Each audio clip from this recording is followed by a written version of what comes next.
Telugu capital భక్తి టీవీకి స్వాగతం సుస్వాగతం. నేను శ్రీలక్ష్మి.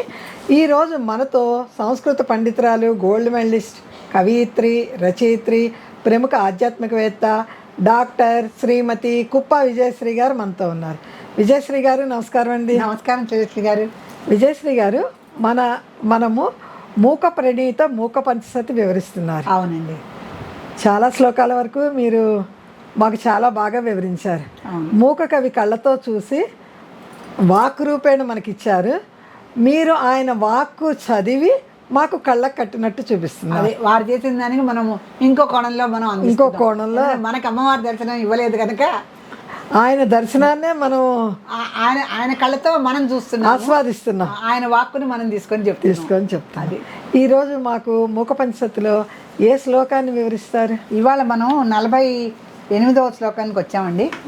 ఇంతవరకు 47 శ్లోకాలు పూర్తి చేసుకున్నాము. ఇప్పుడు 48వ శ్లోకానికి వచ్చాం.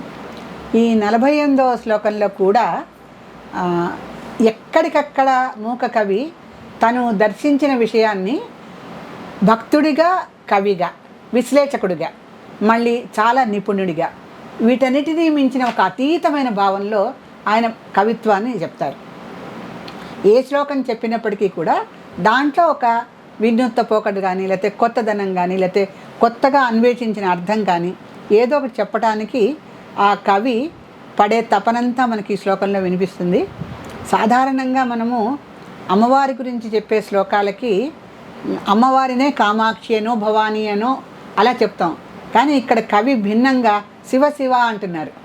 శివ శివ శివ శివ శివ అంటున్నారు. అంటే సాధారణంగా ఎట్లా ఉంటుందంటే, మనం ఏదన్నా ఒకటి విషయం విన్నాం అనుకోండి, అది ఇప్పుడు కొంతమంది ఏంటంటే కొన్ని వినకూడని విషయాలు వింటే శివ శివ అని చెవులు మూసుకుంటారు. రామ రామ శివ శివ పాపం అప్పుడైతే అని అన్నారు. కొంతమంది ఏంటంటే అదే విషయాన్ని ఇప్పుడు ఈ అయ్యప్ప స్వామి ఇవన్నీ వ్రతాలు పడుతూ ఉన్న వాళ్ళు చూడండి, వాళ్ళు స్వామి అంటారు, ఏది చెప్పిన దీక్ష పట్టిన వాళ్ళంతా. అలాగే ఇక్కడ ఈయన ఏంటంటే ఈ మూక కవి వారు అమ్మవారి ఉపాసనలో 500 శ్లోకాలు అనర్గళంగా చెప్పి ఒక దీక్ష తీసుకోవడం కాదు, జీవితాన్ని అంకితం చేశారు.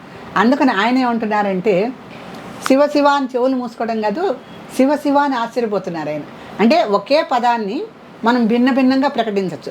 ఒకసారి ఏదో వినకూడని విషయం వింటే కొంతమంది రామ రామ అని చెంపలేసుకుంటారు, లేదా చెవులు మూసుకుంటారు. ఈ విషయాన్ని మూక కవి భిన్నంగా ఎందుకో చెప్పారు. ఈయన కొత్తగా ఎలా చెప్తాడంటే శివ శివ అని ఆశ్చర్యంగా చెప్తున్నారు ఆయన. శివ శివ అని ఎందుకు ఆశ్చర్యంగా చెప్తున్నారంటే సమదర్శితం పురుషం అని చెప్తున్నారు. ఇక్కడ శ్లోకం ముందు చెప్పుకుందామండి మనం. శ్లోకం ఏంటంటే శివ శివ పశ్యంతి సమం. శివ శివ అనే పదాన్ని ముందే చెప్పారు ఆయన. శివ శివ పశ్యంతి సమం. తర్వాత ఏం చెప్తున్నారు? శ్రీ కామాక్షి కటాక్షితాః పురుషాః. శివ శివ పశ్యంతి సమం చెప్పి శ్రీ కామాక్షి కటాక్షితాః పురుషాః అంటున్నాడు. పురుషాః ఎందుకంటున్నాడు? భక్తులంటే మరి స్త్రీలు, శిశువులు కూడా ఉండాలి కదా అని మనకు అనిపిస్తే ఈ పురుషాః అన్న శబ్దాన్ని ఆయన ఎలా సమర్థించుకున్నాడో మనకి చివరికి తెలుస్తుంది. విపినం భవనం అమిత్రం మిత్రం లోష్టంచ యువతి బింబోష్టం. ఎప్పుడు ఆయన కవిత్వంలో ఆయన యొక్క చమత్కారము, ఆ శబ్ద పద ప్రయోగం అవన్నీ ఆయన వదిలిపెట్టరు. అందుకనే శ్లోకం చూడండి ఎంత అందంగా ఉందో.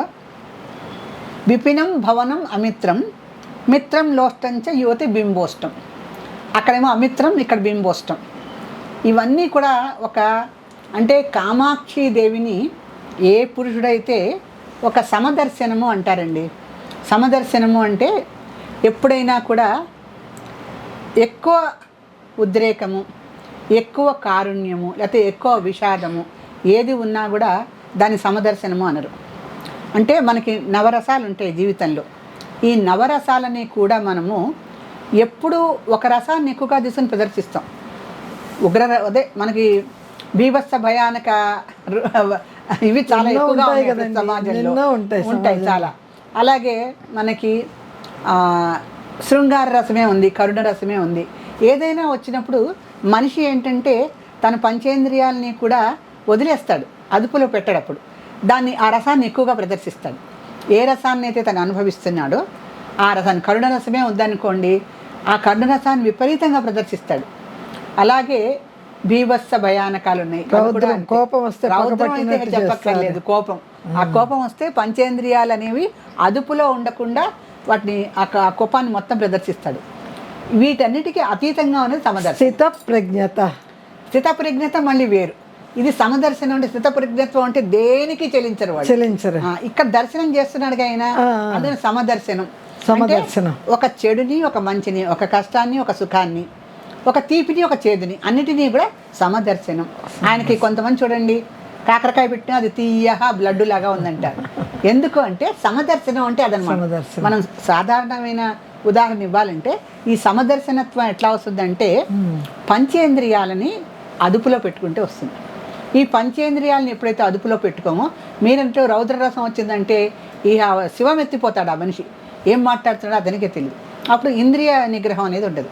ఈ సమదర్శనం ఎట్లా ఏర్పడుతుందంటే ఇంద్రియ నిగ్రహం బాగా ఉన్న వాళ్ళకి అది అలవాటు అయిపోతుంది వాళ్ళకి. ఇక్కడ ఈ ఇంద్రియ నిగ్రహం అనేది ఉండటం అనేది ఎవరికైతే కామాక్షి కటాక్ష సమదర్శనం అంటున్నాడో, కామాక్షి కటాక్షం ఎవరికైతే ఉంటుందో వాళ్ళకి, ఎవరికైతే ఉంటుందో అంటే ఇక్కడ పురుష అని ప్రత్యేకించి చెప్తున్నాడు ఆయన. ఏ పురుషుడు అంటే లింగ భేదం ఎందుకు చూపించారు? అదే మనకి ఈ కావ్యంలో చివరికి తెలుస్తుంది. మనకి చివరి వాక్యంలో సమర్థించుకున్నాడు అది ఆయన. మిగతావన్నీ అందరికీ మామూలే. అయితే ఇక్కడ ఎవరికైతే అంటే సమదర్శనం అని చెప్తూ, ఏ పురుషుడికైతే కామాక్షి కటాక్ష దర్శనం లభిస్తుందో వాళ్ళకి సమదర్శనత్వం వస్తుంది. ఇక్కడ చెప్పి వదిలేసి ఆయన 3 ఎగ్జాంపుల్స్ ఇచ్చాడు. ఆ కామాక్షి కటాక్షం వలన వచ్చినటువంటి సమదర్శనంలో వాళ్ళకి ఇప్పుడు మనం శ్లోకానికి వస్తే విపినం భవనం ఒక ఫస్ట్ ఎగ్జాంపుల్. విపినం అంటే అడవి, భవనం అంటే మంచి రాజభవనం. వాళ్ళకి అడవి కూడా భవనంలా కనిపిస్తుంది. అడవి కూడా భవనంలాగా కనిపిస్తుంది. అంటే సమదర్శనం ఇటు మనం 2 వైపులా చెప్పుకోవాలి శ్రీలక్ష్మి గారు. నిజమైనటువంటి అంటే పంచేంద్రియ జ్ఞానం ఉండి ఆ నిగ్రహం ఉన్న వాళ్ళకి ఎలా కనిపిస్తాయంటే విపినం భవనం అంటున్నాడు కదా, అమిత్రంచ మిత్రంచ చెప్తున్నాడు, లోస్టం బింబాధరం, ఇవి చెప్పేసి 3 ఎగ్జాంపుల్స్ ఇచ్చాడు. ఫస్ట్ ఏంటంటే విపినం భవనం అనగానే అడవిలో కూర్చున్న అదే రాజభవనం అంటే మన సీతాదేవి ఉండనే ఉంది ఎగ్జాంపుల్. అవును, సీతాదేవి ఎగ్జాంపుల్ ఉండనే ఉంది. ఆవిడకు అవన్నీ కూడా అద్భుతమైన ప్రదేశాలుగా కనిపించినాయి. ఆవిడ చాలా ఉత్సాహంగా వనవాసం అంతా చాలా అద్భుతంగా గడిపింది ఆవిడ. అయితే ఇప్పుడు పురుషాహ సమదర్శనం అని ఎప్పుడైతే అని చెప్పారో ఆ పురుషుడికి సమదర్శనంగా ఏవేవి కనిపించినాయి, ఎందువలన కనిపించినాయి అంటే కామాక్షి కటాక్షం వలన పురుషులందరికీ కూడా ఒక సమదర్శనం ఏర్పడింది అని చెప్తున్నారు. ఆ పురుషులకు మొదటి ఎగ్జాంపుల్ ఏం చెప్పంటే విపినం భవనం అంటున్నారు. అంటే ఒక విపినం అంటే అడవి, భవనం అంటే సరే ఒక రాజభవనం, చాలా ఖరీదైన భవనం అని అనుకోవచ్చు. ఎవరైతే అంటే కామాక్షి కటాక్ష దర్శనం లభించిన పురుషుడికి ఒక అడవి కూడా రాజభవనం లాగా కనిపిస్తుంది. ఇలా చెప్పుకొని ఎప్పుడు కవులు ఏకపద ప్రయోగం చేయరు, ద్విపదమే చేస్తారు. ఎట్లా అంటే అటు నుంచి ఇటు కూడా చెప్తారు. ఇక్కడ విషయం ఏంటంటే ఒక అడవిలో ఉన్న వాళ్ళకి కూడా అంటే అడవిలో ఉన్న అది రాజభవనంలాగా కనిపించడం అంటే మనం రామాయణంలో సీతాదేవిని ఉదాహరణగా తీసుకోవచ్చు. అలాగే భవనంలో ఉన్న అడవిలాగా కనిపించిందంటే భరతుడిని చెప్పుకోవచ్చు. ఆయన ఎప్పుడు రాముడు లేని రాజ్యాన్ని అడవిలో తాను కూడా ఉన్నట్టే భావించాడు. ఎందుకంటే సన్యాసాశ్రమం తీసుకున్నట్టుగానే ఆయన పాదుకలు నెత్తిన పెట్టుకుని ఉన్నాడు కనుక ఆయనకి రాజభవనంలో ఉండి రాచరికం ఉన్నా ఆయనకు అది విపినంలాగానే కనిపించింది. ఎందుకని సమదర్శనం. పురుషులకి సమదర్శనం ఎప్పుడైతే ఉంటుందో ఆ సమదర్శనం ఉన్నటువంటి పురుషులకి అడవి భవనంలాగా కనిపిస్తుంది. భవనంలో ఉన్న వాళ్ళకి ఆ భవనం ఇష్టం లేకపోతే అదే అడవిలాగా కనిపిస్తుంది. అందుకని ఈ సమదర్శనం ఎప్పుడైతే వస్తుందో వారికి కామాక్షి కటాక్షం ఉన్నప్పుడే వారికి ఆ సమదర్శనం వస్తుందని మనకి మూక కవి చెప్తున్నారు. ఇంకొక ఉదాహరణ ఏంటి, మిత్రంచ అమిత్రంచ, ఇవి కూడా చెప్తున్నారు. అంటే ఇక్కడ భవనం అమిత్రం మిత్రంచ, మామూలుగా మనం 2 సైడ్స్ తీసుకోవాలండి. ఇక్కడ ఒకటేమో విపినం భవనం అంటే మనం సీతాదేవి భర్తడు కూడా చెప్పుకున్నాం. అలాగే అమిత్రంచ మిత్రంచ అంటున్నారు. అమిత్రంచ మిత్రంచ అంటే ఒక శత్రువు కూడా మిత్రుడుగా కనిపిస్తాడు. ఒక అమిత్రంచ మిత్రంచ, ఒక శత్రువు కూడా మిత్రుడుగా కనిపిస్తాడు. ఇలా తీసుకోవాలి. అంటే కామాక్షి కటాక్ష సమదర్శనం ఉన్నవారికి ఒక శత్రువు ఎవరు శత్రువులు ఉంటే సహజం కదా. ఒక శత్రువు ఉంటే ఆ శత్రువులో కూడా వాళ్ళు మిత్రత్వం చూడగలుగుతారు. అంటే శత్రువుని క్షమించి అతడిలో ఉన్నటువంటి మిత్రత్వపు లక్షణాలని చూసుకోవాలి. అంటే వాడు శత్రువుగానే వాడితో స్నేహంగా ఉంటారు. ఎందుకని ఇంద్రియాలన్నిటినీ కూడా ఒక అధీనంలో పెట్టుకున్న పరిస్థితిలో సమదర్శనం ఏర్పడుతుంది. మొదటిది ఇంద్రియ అధీనం ఉంటే సమదర్శనం ఏర్పడుతుంది. సమదర్శనం ఎలా ఏర్పడుతుంది అంటే కామాక్షి కటాక్షం ఉన్న వాళ్ళకి ఏర్పడుతుంది. అంటే ఎవరికైతే కామాక్షి కటాక్షం ఉంటుందో వారికి ఒక శత్రువు కూడా మిత్రుడిలాగా కనిపిస్తాడు, ఒక అడవి కూడా రాజభవనంలాగా కనిపిస్తుంది. ఇది మనం పాజిటివ్ నుంచి నెగిటివ్కి, నెగిటివ్ నుంచి పాజిటివ్ కూడా తీసుకోవచ్చు. ఆయన పురుషం అని ఎప్పుడైతే చెప్పాడో శ్రీ కామాక్షి కటాక్షితాహ పురుషాహ అంటున్నాడో, ఇక్కడ పురుష అంటే మనం లింగంగానే తీసుకోవాలి. సాధారణంగా ప్రకృతి అంటే ప్రకృతి పురుషులు కలిసి వస్తారు, కానీ పురుష అంటే ప్రకృతి రాదు దాంట్లోకి. ఇక్కడ కేవలం పురుషాహ అని ఎందుకు చెప్పారు మూక కవి అంటే చివరి ఉదాహరణలో మనకు తెలుస్తుంది. మిత్రం లోష్టంచ యువతి బింబోష్టం. అతనికి లోష్టం అంటే ఒక మట్టి బిడ్డ, ఒక మట్టి బిడ్డ. పురుషులకి యువతి యొక్క అధరం కూడా మట్టి బిడ్డలాగా కనిపిస్తుంది. ఇక్కడ పురుషుడిని సమర్థించుకున్నారు ఆయన. అందుకని ఒక యువతి బింబోష్టం అని చెప్తాడు కనుక ఒక యువతి అధరం కూడా ఒక మట్టి బిడ్డలాగా అతనికి కనిపించింది అంటే కామాక్షి కటాక్ష సమదర్శనం అతనికి ఉంది. కామాక్షి కటాక్ష దర్శనం ఉండటంతో ఒక సమదర్శనం ఏర్పడినటువంటి పురుషులకి అమిత్రం మిత్రం విపినం భవనం ఇవి స్త్రీ పురుషులు ఇద్దరికీ కలగచ్చు. కానీ చివరిది మనకి స్త్రీ పురుష భేదంతో చెప్తున్నాడు కనుక లోష్టంచ బింబం యువతి, లోష్టంచ బింబం యువతి అని యువతి బింబోష్టం అని చెప్తున్నాడంటే యువతి యొక్క చక్కటి అందమైన అధరాలు కూడా ఇతని మట్టి బిడ్డలాగా ఎలా కనిపిస్తున్నాయి అంటే అతను కామాక్షి కటాక్ష సమదర్శనత్వం కలిగి ఉన్నాడు. ఆ కామాక్షి కటాక్ష సమదర్శనం కలిగి ఉండటంతోనే మహామహులు జయించలేనటువంటి విషయాలు కూడా ఈ పురుషుడు జయించగలుగుతాడు. ఎందుకంటే మనకు విశ్వామిత్రుడు చాలా అద్భుతమైనటువంటి ఉదాహరణ. విశ్వామిత్రుడు ఎంతో అద్భుతంగా తపస్సు చేశాడు ఆయన. కానీ ఇక్కడ మనం చెప్పినట్టు లోష్టం బింబం యువతి ఇది ఆయనకు కుదరల అక్కడ. ఎందుకంటే అక్కడ యువతి వ్యామోహంలో ఆయన పడిపోయాడు. పడిపోవటంతో సమదర్శనం లేనటువంటి వ్యక్తులు ఇలా వ్యామోహంలో పడిపోయి మళ్ళీ తిరిగి తపస్సు చేసుకునే పరిస్థితికి వాళ్ళు వస్తారు. అంటే వాళ్ళ తపోబలం అంతా కూడా ఆ యువతి వ్యామోహంలో కరిగిపోయింది. మళ్ళీ వాళ్ళ తపోశక్తిని సంపాదించాలంటే ఈ సమదర్శనం కావాలి. ఈ సమదర్శనం ఎవరికి వస్తుందయ్యా అంటే శ్రీ కామాక్షి కటాక్షం సమదర్శిన కేవలం పురుషాహ అని ఎందుకు చెప్తున్నాడంటే ఈ చివరి ఉదాహరణలో చక్కటి లింగభేదం చెప్తున్నాడు మనకి. మిత్రం అమిత్రం బాగుంది, విపినం భవనం కూడా బాగుంది. ఎక్కడైతే అంటే స్త్రీ పురుష భేదం చూపించవలసి వచ్చిందో అందుకనే ఆయన పురుషాహ అన్న శబ్దాన్ని కేవల పురుషాహ అన్న అన్వయంలో వాడారు. ఆ వాడటంతో చివరిది లోష్టంచ యువతి బింబోష్టం ఇక్కడ స్పష్టంగా మనకి తెలియజేశారు. అంటే శృంగార రసాన్ని అధిగమించేటువంటి పంచేంద్రియ జ్ఞానం ఉన్న వాళ్ళకి యువతి అందమైన అధరాలు కూడా మట్టి బిడ్డలాగా కనిపిస్తాయి. ఎందుకంటే తన సమదర్శనత్వం పొందిన పురుషుడు అనేసి చెప్పడంలో ఇవన్నీ ఉదాహరణలు చెబుతూ ఆయన చివరిలో ఏం చెప్తున్నారంటే శివ శివ పశ్యంతి అంటున్నారు. ఈ శివ శివ పశ్యంతి అంటంలో ఏమిటంటే ఈ శివ శివ పశ్యంతి అనుకోవటం మనం ముందు చెప్పుకున్నట్టుగా కొన్ని పాపము శమించుగాక అన్నప్పుడు కూడా ఒకసారి శివ శివ అని ఇలా చెవులు మూసుకుంటారు. లేదంటే కొన్ని మంచి విషయాలు మాట్లాడినప్పుడు కూడా శివ శివ అనుకుంటారు.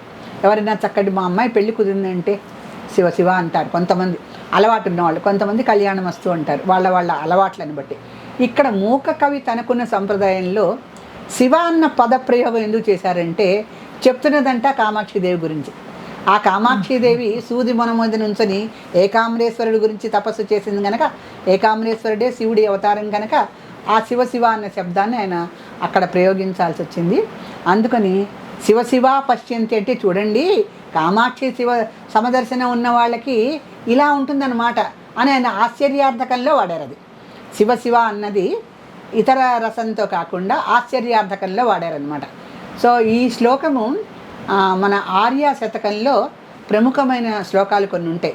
ఇప్పుడు వాటిని ఏంటంటే అమూక కవి రాసిన 100 శ్లోకాల్లో ఆణిముత్యాలు కొన్ని తీస్తాం మనం. ఆణిముత్యాల్లో ఉన్నటువంటి శ్లోకంలో ఇదొకటి అనమాట. ఈ శ్లోకాన్ని మనము చక్కగా పారాయణ చేసినప్పుడు మనకి ఎటువంటి సమదర్శనం ఏర్పడుతుందంటే సాధారణంగా మనం ఎక్కడికి వెళ్ళినా ఒక సక్సెస్ఫుల్ పర్సన్గా బయటకు వస్తాం.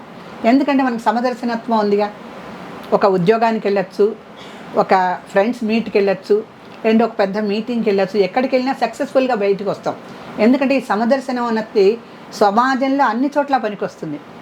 ఆ సమదర్శనత్వం అనేటువంటి మనస్తత్వం ఏర్పడటానికి పంచేంద్రియాల మీద అధీనం ఉండాలి కనుక పంచేంద్రియాలని అధీనంలో పెట్టుకోవడానికి ఈ శ్లోకాన్ని పారాయణ చేస్తే అందరికీ కూడా ప్రశాంతమైన జీవితము, గౌరవప్రదమైన జీవితం కూడా సమాజంలో లభిస్తుంది. శ్రీమాత్రే నమః. శ్రీమాత్రే నమః. విజయశ్రీ గారు, ఈరోజు మన సదాశివ కుటుంబ సభ్యుల్లో అమ్మవారి పుణ్యగ్రంథము ఎవరింటికి వెళ్తుందో తెలియజేయండి. అమ్మవారి దివ్య గ్రంథం ఇవాళ పావని సికింద్రాబాద్ కంప్యూటర్ మాత పావని గారిని సెలెక్ట్ చేసింది. పావని గారు, మీరు ఏ పంధాలో అయితే ఈ గ్రంథాన్ని పొందగలిగారో ఆ పంధాన్ని నలుగురికి చెప్పండి, సబ్స్క్రైబ్ చేయండి, లైక్ చేయండి, చక్కటి కామెంట్ పెట్టండి.